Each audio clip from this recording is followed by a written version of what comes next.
আমাদের জীবনে 7 ধরনের সুখ আছে, আর সেগুলো লাভ করার জন্য আমরা অত্যন্ত প্রচেষ্টা করি। কিন্তু কোনো প্রচেষ্টা করার পূর্বে তা কিভাবে করব সেটা বোঝা খুব প্রয়োজন, আর সেখানেই আমরা ভুল করে থাকি।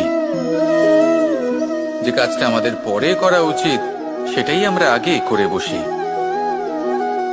আপনাকে স্পষ্ট করে বোঝাই, প্রত্যেক সুখের সাথে দুটি ক্রিয়া জড়িত থাকে। এবার যখন আমরা ধনের কথা বলি তখনও দুটি ক্রিয়া জুড়ে থাকে। প্রথম ক্রিয়া হলো ধন অর্জন করা, দ্বিতীয় ক্রিয়া হলো ধনের ব্যবহার করা। আর জীবনে ধনের ব্যবহার করার পূর্বে ধন কিভাবে অর্জন করতে হয় তা শেখা অত্যন্ত প্রয়োজনীয়।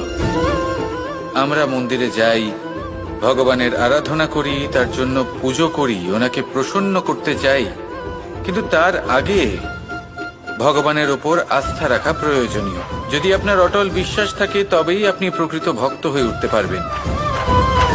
এবার যদি আপনি বক্তা হয়ে থাকেন, শ্রেষ্ঠ বক্তা হতে চান, এই সংসারের সামনে নিজের বক্তব্য রাখতে চান, তাহলে কথা বলার পূর্বে কথা শুনতে শিখুন। তবেই আপনি একজন শ্রেষ্ঠ বক্তা হয়ে উঠতে পারবেন। জীবনে সম্পর্ক স্থাপন করার আগে সম্পর্ক বজায় রাখতে শিখুন, তবেই আপনি একজন প্রকৃত সাথী হয়ে উঠবেন। জীবনে পরাজয়